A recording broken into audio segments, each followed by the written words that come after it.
Vamos lá, meus irmãos, vamos lá. Segundo dia de aula de ética cristã, estamos no segundo bloco, estamos gravando. Vamos começar a leitura aqui de mais um slide do professor Maurício Abreu, e agora a gente vai estar trabalhando sobre introdução ainda, né? A gente estava trabalhando há pouco sobre algumas definições, e agora a gente vai um pouco para a introdução à ética cristã, e alguns assuntos, eu diria, um pouco mais peculiares. Daqui em diante, a gente já começa a tratar de alguns títulos, temas, de algumas abordagens. E com esses slides, a gente já começa a caminhar um pouco na leitura do livro-texto de Ética Cristã do Norman Ellis Geisler. Tá bom? Então, vamos lá. Vou compartilhar aqui a tela para vocês e vamos mergulhar nesse material.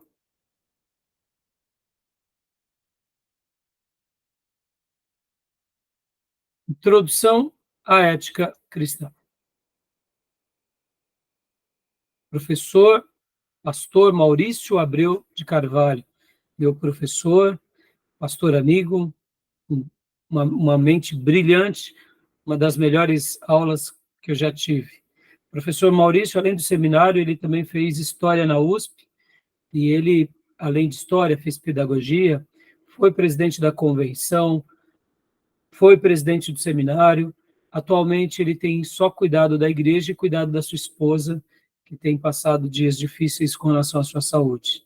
Mas é um grande amigo. E antes de ser pastor, ele foi meu líder de jovens, então eu praticamente tive minha vida cristã quase que toda sendo auxiliado por ele, nesses primeiros anos, né, em que fui aluno, porque logo que eu fui para o seminário ele já tinha se tornado professor, e no ministério ele sempre esteve comigo, e também até mesmo quando eu dei aula no STBnet, que foi a convite dele. Então é uma honra poder estar usando aqui o material do pastor, professor Maurício Abreu de Carvalho. Leia para nós, pastor Johnny, por gentileza, definição de ética cristã. Eu sim. Ética é a ciência que estuda o comportamento. É a conduta humana analisada segundo a conduta divina. É a ciência que estuda os valores do certo ou errado conforme os ensinos de Cristo. Obrigado, pastor. Em muitos materiais que a gente vai estar trazendo aqui, irmãos, ora a gente vai utilizar algumas frases iguais e ora parecem ser iguais. Porque pode ver que aqui o pastor Maurício, ele traz uma boa síntese. Ética é a ciência que estuda o comportamento. E aqui, se tratando de ética cristã, é a conduta humana analisada segundo a conduta divina. Né? E então, assim, ele vai trazendo o suprassumo daquilo que a gente já viu. Agora, continua para a gente, pastor, por gentileza, ó, estágios pré-éticos. Joia. Quando não é possível agir sem qualquer percepção claro do sentido das decisões tomadas, imediatista, imediação, tradição, que é costume. Né? E aqui a gente começa a enxergar a vida de uma forma muito mais abrangente, porque ao tratar do assunto e do tema ética cristã, tanto aqui no seminário, quanto nas faculdades, como no caso Júnior, que fez direito, vai tratar a ética no direito, outros que fazem medicina, a ética na medicina, minha esposa que fez psicologia, a ética na psicologia, né? Então, assim, mas a gente sabe que também a ética, antes de ser simplesmente um tema universitário, um conceito estudado pelos filósofos, pela filosofia, tem esse lado também que está antes da universalização, antes dos estudos, né? E que atinge todas as pessoas e todas as culturas. E então pode ver que quando a gente fala de costumes, né, e tradição, uma tribo indígena tem o seu costume, tem a sua tradição. Quando estávamos no intervalo, eu me lembrei que nós estávamos, certa ocasião, eu e um grupo de irmãos, num congresso, e naquele congresso, o pastor que pregava contava a história de um índio em que o pai dele, que era pastor, evangelizou. Um índio veio para a cidade de Manaus, e lá na cidade de Manaus ele precisou fazer um tratamento médico, se não me falha a memória, ele estava com tuberculose, ou era alguma doença assim, que ele estava com a saúde bem, bem deplorável. O pai desse pastor que pregava naquela ocasião, sabendo da história desse índio e tendo uma casa no fundo, disse: olha, quando você está fazendo o seu tratamento, pode ficar aqui nessa casa. Quem contava isso era o pastor filho, né, que via toda essa cena. E ali ele disse que o pai dele evangelizou o índio sabia falar muito pouco português, mas sabia ler um pouco, tinha sido alfabetizado pelos católicos jesuítas. Então, ele sabia ler. E ele fazia o seguinte: todas as manhãs, aquele índio, como ele tinha que tomar muito sol e fazer um tratamento longo, ele ficava o dia inteiro sentado numa árvore, sentado no galho de uma árvore, um tronco de uma árvore que tinha caído. E enquanto ele estava lá durante o dia todo, ele ficava tomando sol e lendo a Bíblia. E ele leu ali por volta de algumas semanas. Depois de um mês lendo, ele chegou para o pai desse pastor e disse assim: eu quero me batizar, o senhor pode me batizar? Olha que coisa linda. E o pastor falou: posso. Aí foi lá e batizou o índio. E passaram-se outras semanas, aí o índio recuperou a sua saúde, e ele falou assim: bom, agora eu vou voltar para minha casa. E eu vou precisar agora resolver minha vida lá na tribo. E aí ele contou, né? Porque, na realidade, olha como foi o evangelismo. O evangelismo foi praticamente um evangelismo baseado na solidariedade e na hospitalidade. Aquele pastor tinha cedido a casa dos fundos para o índio ficou ali, sendo cuidado pelo hospital e por essa família, mas não tinham muito contatos, e a evangelização se deu diretamente pela Bíblia. Ou seja, o índio leu a Bíblia e tomou a ideia de se batizar. E continuou lendo a Bíblia e disse: bom, agora que eu já estou bem, eu preciso voltar para a minha tribo. E agora eu vou resolver uma situação, porque eu não sei se o senhor sabe, eu acho que eu não falei para o senhor, mas eu tenho 5 esposas lá na tribo. E eu vou agora dispensar as 4, sustentá-las até elas casarem, vou ficar com a que eu gosto mais e vou continuar levando esse evangelho para a tribo. E aquele pastor olhou e falou: amém. Ou seja, até o processo de discipulado, esse pastor não fez diretamente, né? A Bíblia fez. Durante esse período de quase mais de um mês, ou 2 meses, esse índio leu praticamente o Novo Testamento várias vezes. E a leitura do texto foi suficiente para esse índio tomar a decisão de seguir a Jesus e de consertar a vida, né? Então, eu lembro dessa história, marcou muito, né? Porque a ética tem esse lado das tradições e dos costumes. Mas olha que interessante, irmãos, a Bíblia ela vai na contracultura, né? Ela vai na contracultura. Mesmo que a gente tenha uma tradição ou um costume, no momento que a gente evangeliza aquela tribo, naturalmente aquele grupo vai ser mudado. Interessante, né? Então, a gente vê que tem esse lado pré-ético, que a pessoa age, como o Júnior mencionou há pouco, pelos instintos, pelo lado da moral. Não precisa ser cristão necessariamente para agir, né? Alguém quer comentar alguma coisa? Pastor, Hum. dando uma passada de zóio aqui, pude ver aqui uma questão muito interessante. Sobre mentir, em alguns momentos, é válido. Por exemplo, né, aqui deu uma pincelada e pude ver que ele citou a história das parteiras, quando mentiram para salvar os meninos na época de Faraó. E também da Raabe, que mentiu para salvar os espias israelitas. Né? Então, por isso que eu falei que daqui em diante, Gil, vai ficar bem apimentado as nossas aulas. Do comandante também, Gil. Ele fala aí do comandante que a espionagem da Coreia do Norte, que a tripulação foi salva, 23 pessoas salvas, ele assumiu, através de uma mentira, para salvar a vida de todos eles que eles iam serem mortos da tripulação. Fala também. Então, agora, perceba, porque eu estou indo com bastante cautela aqui nas aulas introdutórias, o senhor ia chegar lá ainda. Não, O senhor ia chegar lá. Gastei Bíblia, gastei Sermão do Monte, Novo Testamento, Velho Testamento. Quero fazer a dinâmica ainda hoje, no final da nossa aula. E a gente ainda vai chegar hoje nas características da moralidade hebraica, cristianismo e cosmovisão. Aí a gente vai começar a entrar nas alternativas contemporâneas. Aí a gente vai para esse debate, Dil. Sabe por quê, Dil? Perceba, Dil. Foi bom que você citou, né? O Júnior também citou já parte do livro. Mas se nós não tivermos fundamentados nas Escrituras com uma moral e ética elevada, a gente vai fazer dos debates éticos, a gente vai fazer dele uma desculpa para os nossos lados mais humanos e diabólicos. Não é? Ou seja, se eu pegar algum texto, alguma dessas discussões éticas, que são bem apimentadas, bem complexas, e for justificar os nossos erros, para justificar as nossas desvirtudes, ou quem sabe sustentar as nossas doutrinas macabras, meu irmão, é por isso que a igreja contemporânea está onde está, entendeu, Dil? Porque um monte de gente que virou... Ananias e Zafira morreram, né? Hã? Ananias e Zafira morreram, né? Então, e eu digo para você sem medo de errar, hoje tem muita gente que já morreu espiritualmente. Concorda?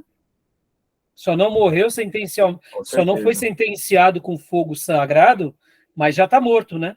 E está evidente que está morto, as pessoas estão vendo que eles estão mortos, mas como as pessoas também estão mortas, mortos seguindo mortos, né?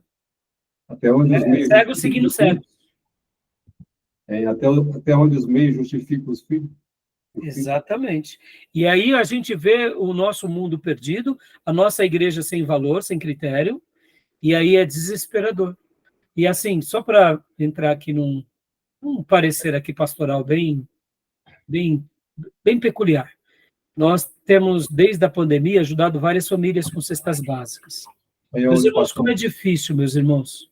Tem pessoas que podem se desvencilhar da ajuda da igreja, mas elas querem ainda ganhar uma cestinha, porque é aquele pratinho de eu vou ganhar uma cesta da igreja e vou fazer com o meu dinheiro o que eu bem entender. É uma coisa tão medonha. A pessoa está trazendo sentença para ela. Então, até nós cortarmos uma cesta, hoje se tornou complicado, porque a pessoa sabe que ela não precisa mais da cesta. Mas ela fala o seguinte, não, a igreja tem que me dar a cesta. E espera que a igreja a sustente. E se os irmãos do social não souberem cortar de uma forma sábia, essas pessoas, irmão ou família, ainda arrumam uma confusão. Porque elas têm já dentro delas que a igreja é um lugar, literalmente, para que você busque ajuda de tudo que é forma, espiritual, emocional e física. E a pessoa, muitas vezes, não trabalha, não é responsável, mas ela sabe que se ela distorcer os fatos, ela vai chamar a atenção da maioria e ela vai se auto-vitimar e pronto, acabou. Então o pastor fica vendido. Olha que coisa diabólica. É claro que a gente tem ali o departamento, onde a gente tem uma discussão bem madura, e na medida que a gente distingue algo assim, a gente tenta cortar com muita sabedoria, mas perceba, é algo deplorável. Ou seja, e se você for me perguntar, essas pessoas são crentes velhos e que estão na igreja há muito tempo. Aí eu digo, isso, o pastor não precisaria gastar tempo com isso, concorda? Sim. Jamais. Porque se pressupõe que a pessoa não precisa nem ser crente para chegar a esse ponto. Mas olha a quantidade de gente dentro da igreja que vive isso. É claro que, como eu disse, irmãos, aí onde entra o ensino, onde entra a sabedoria do pastor, onde entra a gente fala, né, fazer uma triagem, mas não é fácil, né? As pessoas, elas querem tomar proveito dentro da igreja, uma coisa do cão. Estão vivendo uma vida de derrota, de miséria, né? Como Provérbios diz, né? A sanguessuga e as suas irmãs, me dá, e são advertidas e não mudam. Aí, geralmente, nas entrelinhas, eu costumo dizer, né? Olha, precisa nascer de novo, né? Porque Não é isso, né? A igreja não é para isso. A igreja serve para isso, mas a igreja é um lugar de doação, né? Não de tomar proveito, né, irmãos? Então, né? Bom, os comentários são... Eu sei que vocês devem ter experiências também assim, né? Joia, a gente vai chegar lá, viu, Gil? A gente vai chegar lá. Deixa eu pôr mais um aí, só para apimentar. É. Usar a mentira como justificativa para salvar alguém?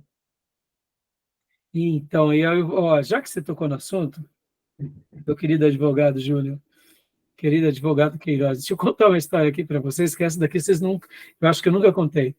Certa ocasião, eu estava indo almoçar com o irmão da nossa igreja, e lá ele trabalhava com um irmão de uma outra igreja, e um dia ele chegou para mim e falou assim: então, pastor Rai, olha o que eu fiz, queria saber a sua opinião. Eu falei: diga, meu irmão. Não, porque eu prego muito para o meu vizinho, e o meu vizinho, ele é aquela pessoa resistente ao evangelho. E eu comecei a ficar aborrecido, porque ele começou até a me ofender quando eu pregava.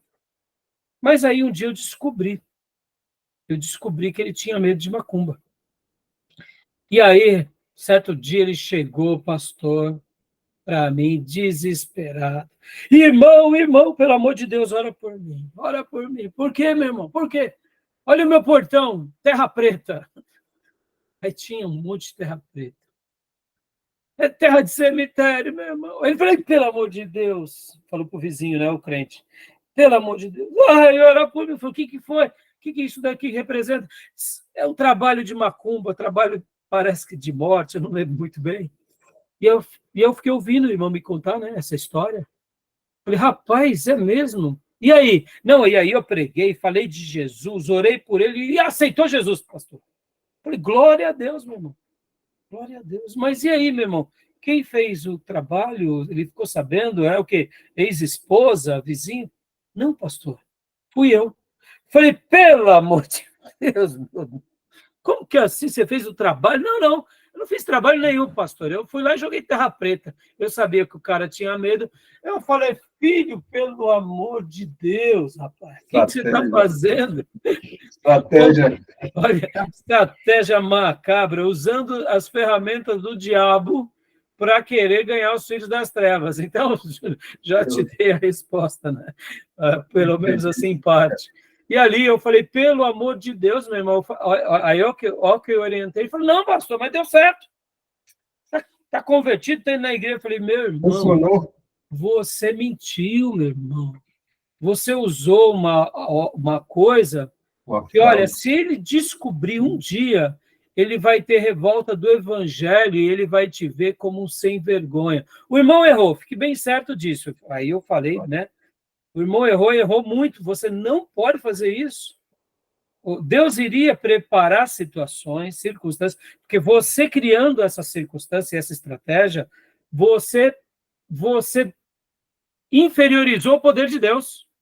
Porque o poder de Deus e o poder do Espírito Santo é muito maior do que a sua estratagema.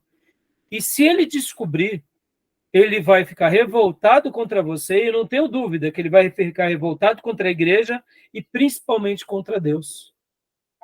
Ele falou: e agora, pastor? Eu falei: agora, meu irmão, vai orar. Eu não quero nem saber. Graças a Deus não era minha ovelha. Vai orar, filho. Vai orar. Ilusionista. Olha, entendeu, Júnior? Então, Júnior, você vê, irmãos, a gente vai trabalhar aqui, né, em algumas questões específicas sobre a mentira, mas perceba, Gil e irmãos, quando você citou as hebreias, elas estavam correndo risco de vida de outros. Então, perceba, aqui já dando uma certa resposta. Então, agora, e quando uma pessoa ela quer usar da mentira como seu artifício para tomar proveito, ela diz: não, mas eu estou mentindo e prosperando para investir no reino. Ou seja, quem quer usar uma moral inferior, uma ética errada, para justificar os seus fins, ele vai encontrar, e vai encontrar na Bíblia, inclusive. Mas essas pessoas não têm parte conosco. Tá bom, meus irmãos? Já adiantando aqui, tá? Porque os nossos meios justificam os nossos fins, e jamais os fins os meios, tá bom? E não se preocupe que na vida a gente vai aprender bastante, né? Mas respondeu, Júlio? O que vocês sim. acharam da estratagema aí do irmãozinho? Achei que, o cara aí foi ilusionista, né? O Mandrake. Foi inspirado, mas não foi pelo Espírito Santo, né? Não, Isso é, e assim, inspirado em Balaão, né? Pode falar, pastor. não é. Quem produz na carne vai colher. É, E aí a pergunta é, tem esse irmão dúvida. permaneceu? Porque assim, com base no quê? Foi em Cristo Jesus a sua conversão ou no medo de que alguém Pelo tenha medo, né? alguma coisa? Então, assim, Cristo é a verdade. Eu vou falar a verdade usando da mentira, não tem sentido nenhum. Tem sentido. Usando os instrumentos do mal. Guardem isso, irmãos. Quando nós usamos instrumentos do mal para fazer o bem, a gente está fazendo de serviço. É mais ou menos do que a nossa igreja aí participar de um desfile de carnaval para que a glória de Deus seja manifesta entre os ímpios. Deus não precisa disso, viu, meus irmãos? Deus não precisa disso. Evangelho puro e simples. Exatamente. Deus só precisa do evangelho puro e simples. Agora, olha que interessante. Deus, ele nos dará estratégias. E lembrem que Acã, quando ele esconde a capa babilônica e os objetos de ouro e prata, ele estava escondendo aquilo que era utilizado para destruição. Objetos para destruição não servem para abençoar. Tá bom, meus irmãos? É a mesma coisa de pegarmos um ídolo, seja ele qual for, de Buda, do hinduísmo, ou qualquer outra religião, e criar uma estratégia de evangelismo. A gente não precisa disso. São objetos que a palavra de Deus condena. Nós respeitamos aquelas pessoas que fazem isso, porque elas não foram iluminadas ainda pelo Espírito Santo, mas nós não podemos usar os instrumentos destinados à destruição para utilizá-lo como uma ferramenta para Deus, né? Vamos lá. Venha para nós, Júnior, por Deixa eu falar a gentileza. última. Você lembra daquela agência missionária, que não é pertinente mencionar o nome, que tinha assim, contrabandista de Deus? No país socialista, comunista, não podia entrar a Bíblia. Ele fazia as escondidas, como trabalhava a Bíblia, e a Bíblia entrava de forma bem escondida. Aí ficou aquela, assim, a palavra era contrabandista de Deus. É uma coisa meio... É o nome infeliz, né? O projeto do missionário André, que ele evangelizava muito no países comunistas, né? Isso é. Então, assim, o termo não é bom, né? Como didática, como chamado, mas você vê que é perigoso, né, Júnior? Ainda mais hoje, quando a gente vê aí que muitas igrejas, infelizmente, se enveredaram por um caminho totalmente errado, antibíblico, né? Então, assim, o termo é perigoso, né, Júnior? É perigoso, né? Tá bom? Joia, lê para nós, Júnior, por favor. O estágio pré-ético da tradição é o estágio em que as decisões são tomadas não com o esforço da inteligência, mas sim de acordo com o costume predominante. Ou seja, é aquilo que eu falei da tribo indígena, de povos mais simples, que está dentro da moral e da consciência de cada um. Uhum. Deus já colocou a consciência como um elo entre a vontade dele e a lei dele dentro do nosso coração, dentro da nossa mente, né? Então, são os estágios pré-éticos. E aqui, irmão, a gente pode trabalhar e aprender bastante, né? E aqui, vamos lá. Continua para nós, Júnior, por gentileza. Ética prudencial. Ocorre quando seus critérios básicos são selecionados com um olhar no seu resultado futuro. Opa! Aqui, só dar uma pausa. Aqui a gente vai entrar um pouquinho mais já para o campo filosófico, irmãos. Né? Aqui a gente já começa a ter alguns debates, algumas discussões, mas nós fazemos uma perspectiva no presente olhando para o futuro, tá bom? E aí temos esses 3 itens, pode ler para nós, Júnior, por favor? Hedonismo, naturalismo, relativismo. Perceba que esses termos lembram também alguns outros termos da própria sociologia. Podem ver que dentro de um corte na filosofia e na história, e principalmente na sociologia, hoje nós vivemos dentro daquilo que chamamos de sociedade pós-moderna. E o relativismo está dentro tanto de uma ideia ética, mas também de uma ideia pós-moderna.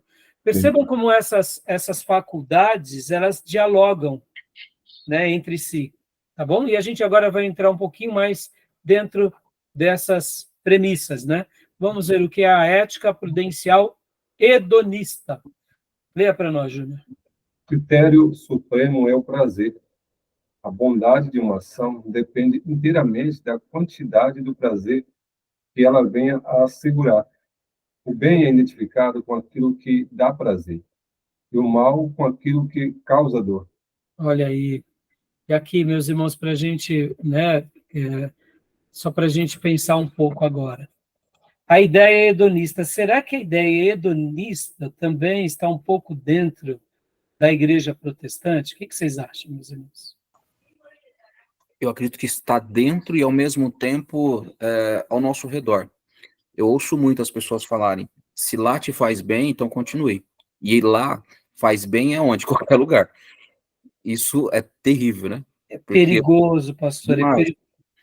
E por isso que você vê como que essa aula aqui ela é interessante, ela vai abrindo um leque, mostrando essa discussão filosófica da ética, da moral, pensando a partir da ética como uma questão e da moralidade como uma questão social, porque muitas vezes, sem que a gente perceba alguns padrões éticos e morais, a gente começa a introjetar para dentro da igreja algumas frases e máximas, como você bem disse, se te faz bem, fica. Ou seja, se está te fazendo bem, está te gerando algum tipo de prazer, isso te eleva a vida, eu perceba, prazer, bem, isso também remete àquela ideia da psicologia que trabalhamos aqui nas aulas passadas. Né? Pode ver que hoje, até mesmo a terapia, a psicologia, a psicanálise, leva muito a pessoa a ter uma vida melhor. E porque muitas vezes há uma fúria da psicologia e da psicanálise contra a igreja e contra o pastorado? Porque nós não ensinamos a pessoa a fazer aquilo que gera nela algo melhor apenas, ou que faz ela ter mais prazer. E tudo isso é muito perigoso, porque muitas vezes eles ensinam isso para os seus clientes, para aqueles que passam por uma terapia, só que estão dentro da nossa igreja. E, de repente, o irmão falou, não, mas agora eu preciso me divorciar, porque esse casamento não tem mais jeito. Ou seja, indo na contramão do evangelho. Perceba, psicologia, filosofia, pensamento comportamental, social, tudo junto e misturado. E por que a gente é afetado, irmãos? Estamos no mundo. Querendo ou não, a gente cambia, né? A gente permuta, a gente negocia, a gente vive com essas realidades o tempo todo e tem hora que a gente não percebe. Então, joia, pastor. Alguém quer fazer mais algum comentário? O próprio pastor? Sobre essa ideia da ética hedonista? Ah, tá. Acho que o bem, o bem e o mal aí, ele é identificado como,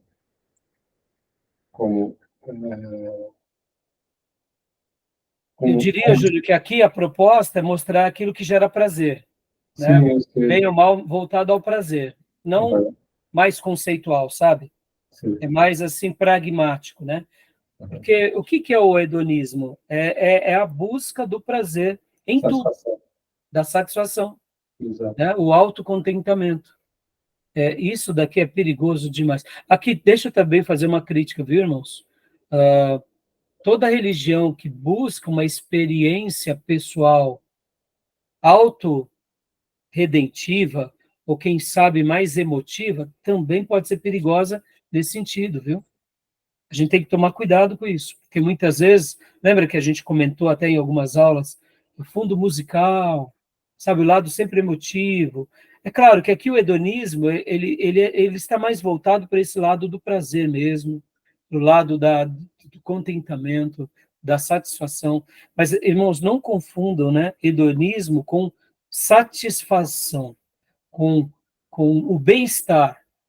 O bem-estar, a satisfação, a saúde faz parte da vida. Então, uma pessoa ter prazer de viver, ter prazer de trabalhar, ter autorrealizações, isso não é hedonismo. Mas quando eu tenho um descontrole nesse prazer e me enveredo por caminhos pecaminosos, aí sim está o hedonismo. E muitas vezes a gente ainda justifica com a Bíblia, né? É isso que é o problema. Pode falar, Júlio. O bem e o mal, ele aí é identificado como de forma generalizada, Sim, como sim, que sim. um esgotamento, uma totalidade, e não é bem assim. É. Mas, irmãos, aqui, vamos lá. Estou gastando um minuto, eu quero gastar mais um tempo com vocês. Aqui responde a quantidade de divórcios que a gente tem tido, ou não? Sim. Sim. Porque esse casamento não me gera mais algo que me dá prazer. Né? Aqui Egoísta esse justifica... pensamento, né? Exatamente. Então, percebam que... Dio, olha como é complicado, Dio. Nós entendemos que o divórcio não é a blasfêmia contra o Espírito Santo. Porque muitos irmãos, em nome do simplismo, tratam do divórcio como se fosse um pecado imperdoável. Ele não é.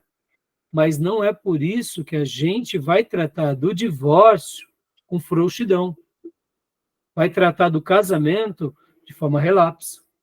Então, percebam que aqui justifica, de uma forma bem peculiar, a quantidade de divórcios, a quantidade de traições e, principalmente, todo tipo de pecado da sexualidade, que está dentro da promiscuidade. A quantidade de jovens dentro da igreja tendo relações sexuais sem serem casados. Irmãos, prestem atenção. Igrejas grandes não falam sobre sexo antes do casamento. Raríssimas são as igrejas. Prestem atenção. Por quê? Interessante, não? O pastor não prega dizendo que a fornicação, que é o sexo entre pessoas solteiras, é pecado. Por quê? Não é uma tendência hedonista? Não.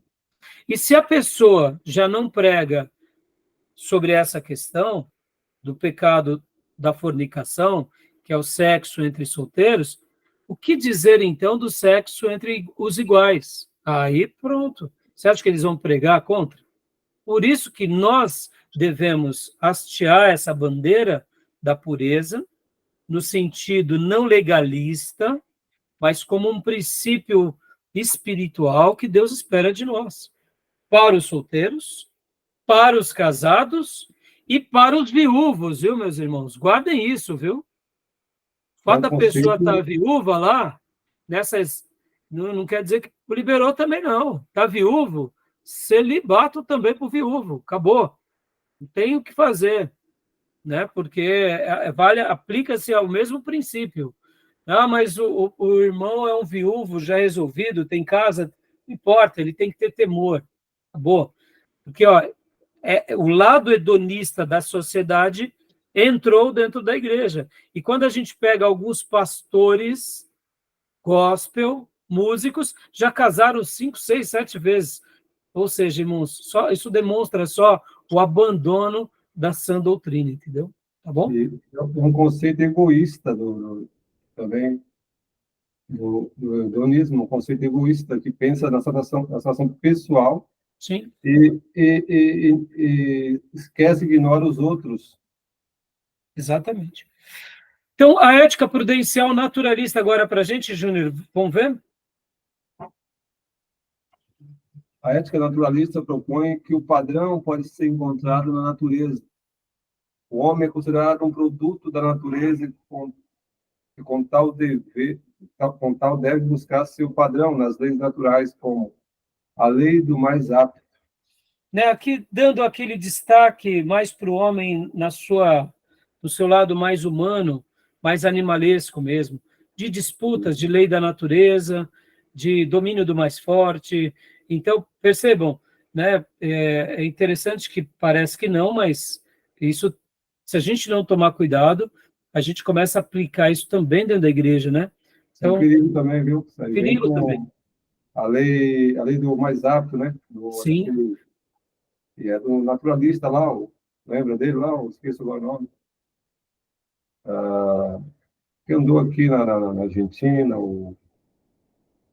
esqueço agora. bom, Mais apto. A ideia de que sim, assim, sim, mais, do que e confunde, né, Júnior, como usando até mesmo apetrechos humanos e técnicas humanas para tomar proveito e mostrar que é mais espiritual, e não tem nada a ver, né? exato. Não tem nada a ver, é isso aí. E aqui, meus irmãos, isso me faz lembrar uma piada que eu ouvi num congresso de pastores, que um pastor de uma grande igreja de São Paulo tinha acabado de inaugurar um templo, e aí foi o amigo dele, né? E de repente ele foi lá fazer uma visita, falou, opa, legal, hein? Você inaugurou, né? Joia, deixa eu ver. Um galpão bem grande, né? E aí, de repente, eles estão ali tomando café, de repente, esse pastor visitante pediu licença e começou a andar. Sabe quando uma pessoa está andando e contando os metros? Aí ele viu o colega, né, que ele tinha acabado de convidar, foi visitar ele, andando nas laterais. E aí o pastor ficou olhando e falou, ué. E aí ele fez uma parede todinha até o final e fez a outra e falou, é. Aí o pastor que tinha recebido ele disse assim, mas, escuta, não entendi, o que você veio fazer? O que você está fazendo? Medindo aqui a igreja? Ele falou, não, é porque eu estou feliz pela tua conquista, mas eu vou fazer a inauguração da minha, e a minha igreja vai ser maior do que a tua. Ou seja, na cara um do outro, assim, descaradamente, né? E o pastor que nos contou essa ilustração disse o seguinte, que hoje nós, como igreja, vivemos a ética prudencial naturalista. Pode ver a disputa entre pastores, tomando membros uns dos outros. Antigamente, nós usávamos a ideia de que a congregação pescava no aquário, mas os neopentecostais, eles levam o aquário inteiro. Eles tomam o aquário, se eles tiverem chance, né? Ou seja, é a lei do mais apto. Não tem a lei da ética, da moral, dos princípios bíblicos. E aí esse pastor que contou essa história, ele também contou uma outra história comparando a essa situação, né? Dizem que dois caçadores foram para a África caçar borboleta, sabe? Com aquelas roupas, né? Aquele chapéu, aquele objeto que caça, parece que tem um tecido mais leve, né? Eles estavam lá caçando as borboletas lá na África, passeio turístico delicioso, e de repente a, a moita treme e vem aquele rugido de um leão. Ai, ai, ai, os dois ficaram brancos, empalidecidos, e aí um deles assim viu que tinha um toco de árvore próximo e bem devagarzinho colocou o pé no toco de árvore e começou a desamarrar o coturno, né? Aí o outro ainda, né, em estado de, de medo, disse assim, eita, rapaz, você acha que você vai correr mais rápido que o leão? Você é besta? Né? Porque ele perguntou o que você está fazendo. Aí o outro respondeu, estou tirando o coturno para correr. Aí ele, né, disse, você acha que você vai correr mais rápido do que o leão? Aí o rapaz que desamarrava disse assim, eu não preciso correr mais rápido que o leão, basta eu correr mais rápido que você. Eram dois amigos, né? Ou seja, eu não estou aqui na disputa contra o leão, não, não, não. Eu estou na disputa com você, meu amigo. Lamento, mas diante desse rugido aqui, pernas para quem te quer, né? Então, hoje a gente vive dentro da igreja essa ética prudencial naturalista. Pode ver, irmãos, isso pode até ser útil para o mercado de trabalho, mas isso é péssimo para o reino de Deus. Amém, meus irmãos? Concordam comigo? Querem fazer mais algum comentário? Total, né? Quando a gente olha isso levando em consideração a vinda do Cristo, né? Que vai vir buscar a igreja, ou seja, o coletivo, né? Dá a impressão que salve-se quem puder. Mas hoje tem um monte de gente tirando coturno, né, pastor? Ah, não tenho dúvida. Né? Mas olha que loucura, né? Que loucura. O reino de... Vocês entendem quando eu, na primeira aula de todas, eu disse que, na minha opinião, ou a igreja passa por uma reforma ética ou moral, ou o avivamento leva a igreja a uma reforma ética e moral. Mas, na minha opinião, a igreja que vai estar preparando para a volta de Cristo, ela precisa dessa mudança. E hoje, mais do que nunca, qualquer tipo de igreja, principalmente para nossa tristeza, no Ocidente. Eu acho que algumas igrejas no Oriente ainda elas conseguem ter esse princípio muito mais puro, porque como lá o confronto contra o cristianismo é mais intenso, então lá o lado ético, moral, o lado espiritual predomina. Né? Então, nós no Ocidente, em nome da nossa pseudo-liberdade, estamos fazendo que nem esses caçadores de leões, né? Ou seja, a gente, ou que nem esses que ficam medindo a igreja para disputar. Eu sei, irmãos, que pode ter sido uma brincadeira, mas na prática a gente vê que não tem brincadeira. Podem ver, irmãos, assim, me permitam o comentário, tá? Nós somos o único exército que matamos os nossos soldados. É triste e vergonhoso. Se, por exemplo, a gente tem um pastor que nós não gostamos muito, no momento que ele cai em pecado, o povo de Deus desce a lenha, mata mais ele. E aqui fica um princípio, irmãos, para que a gente fuja dessa ideia natural. Você não gosta do fulano, você não gosta daquela igreja, você não tem um apreço por aquelas doutrinas, são nossos irmãos, respeite. Né? Lembram daquela frase que Agostinho, que Wesley e os puritanos citavam? No essencial, unidade. No não essencial, respeito. E nas demais coisas, amor. Tem muita coisa que a gente não vai pensar como os pentecostais. Mas vamos respeitar. Tem muitas coisas que a gente não vai pensar como os tradicionais. Vamos respeitar. Vamos seguir. E vamos ter esse critério, né? Porque nós não estamos aqui para edificar uma igreja segundo os padrões naturalistas. Nós estamos aqui para edificar uma igreja nos padrões cristãos. Naturalismo nada serve para nós, tá bom? E aqui a ética prudencial relativista. Pode ler para nós, Júnior? Alguém quer fazer mais algum comentário do naturalismo? Não, é totalmente anticristão, né? Porque se olha os princípios deixados por Cristo, inclusive na oração do Pai Nosso, leva em consideração meu irmão, meu próximo. Sim, partindo dessa premissa, me parece que entra naquilo que é o início da conversa, né? O egoísmo florescendo de uma forma tão terrível, né? E ao mesmo tempo, enfim. Pastor, pode ver que os neopentecostais, mas eles também não são todos os culpados, não, viu? Porque nós temos também os liberais, que também prepararam um caminho muito bom para os neopentecostais. E foram os liberais, da teologia liberal, que fragmentou as bases daquilo que de fato é verdade absoluta e revelação divina. Porque em nome do conhecimento eles fragmentaram. E aí, querendo ou não, então a gente também tem que dar a mão ao palmatório e fazer aqui a nossa meia-culpa. Mas olha só que interessante. Pode ver, né? Nas igrejas neopentecostais, a questão do dinheiro diz tudo. E se uma pessoa chega de qualquer igreja lá e vai dar o dízimo e oferta, eles não estão preocupados com nada. O importante é que o dinheiro caia na salva, ou no gasofilácio, ou na conta bancária. Aqueles princípios bíblicos de que se você tem alguma coisa contra o teu irmão, deixa aqui no altar a tua oferta e vai consertar com o irmão primeiro e depois pega a oferta, só depois do conserto e dedica o gasofilácio. Então perceba que hoje o lado naturalista, financeiro, mercadológico predomina. E por que eu estou falando isso? Porque a gente precisa resgatar isso. Olha só o que aconteceu esses dias atrás. Esses dias atrás, o meu tesoureiro chegou assim para mim e falou assim: pastor, a minha tia pediu o número da conta, eu passei para ela. Falei, qual? Aquela lá que vai na igreja tal?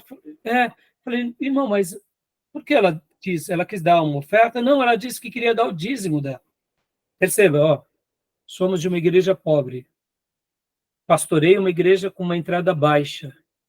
Mas olha o que eu fiz com ele. Eu falei, filho, mas ela tem que dar o dízimo para a igreja dela. Orienta ela. Porque eu não quero receber dízimos de outra igreja. Estou falando aqui porque é uma aula, até para vocês verem como eu levo a sério isso. Aí ele disse, não, pastor, mas parece que ela não está indo em igreja nenhuma. Eu falei, então, oriente ela, porque se ela não está indo em igreja nenhuma, então tudo bem. Então, ela vai dizimar, porque o mais importante é você cumprir com o mandamento bíblico e com a orientação bíblica. Porque Abraão, antes da lei, dizimou a Melquisedeque. O filho de Deus que teme a Deus tem que dizimar. Isso não é uma questão da lei, isso é antes da lei. Está na lei e está na graça. E eu estou falando isso para vocês porque, olha, essa irmã, o filho dela, hoje, é pastor de uma igreja do interior de São Paulo. Então, ela poderia ter destinado também o dízimo para a igreja do filho dela, que é pastor. Então, perceba, irmãos, a gente não tem que fazer as práticas naturalistas. A gente tem que seguir os critérios bíblicos. A mesma coisa, eu também tive uma certa ocasião, uma experiência muito dolorosa, de uma irmã da nossa igreja, que eu um dia conversando, ela chegou para mim, pastor, eu parei de dar o dízimo aqui, porque eu vi que o pastor lá da igreja do Chapelão, ele tem um trabalho e tal, eu estou dizimando lá. Eu falei, filha, mas que igreja você é? Você é da nossa igreja, filha, vou parar com esse negócio. Ou seja, a gente tem que mostrar a verdade para a irmã. É claro que eu orientei ela no que era correto. E se o irmão vai à igreja, ele tem que dizimar naquela igreja, não fora. Mas ela foi sensibilizada pelos apelos e porque lá naquela igreja, foi logo no auge do surgimento da igreja do Valdomiro, e ali eu falei, não, filha, para com isso. Não, nada disso. E orientei, né? Mas entendam, irmãos, eu estou dizendo aqui algo que eu acredito de todo o meu coração, meus irmãos. Quanto mais fiel nós formos a Deus, Deus nos honrará. Nós não seguimos o naturalismo. Nós podemos até usar de algumas práticas, porque entre a licitude e a conveniência não há errado. Mas nós temos o nosso livro de conduta, de credo e fé, que é a palavra de Deus, né? Tá bom? Beleza, meus irmãos? Então, foi fresquinho esse acontecimento, que o meu tesoureiro, e ele sabe, né? O quanto a gente precisa de qualquer entrada. Mas eu acredito muito nessa questão e sigo isso à risca, né, irmãos? E outra coisa, irmãos, a igreja local, ela se autossustenta. Guarde isso no seu coração. Nós não precisamos dos auxílios mundanos para ganhar mais dinheiro ou para capitalizar mais.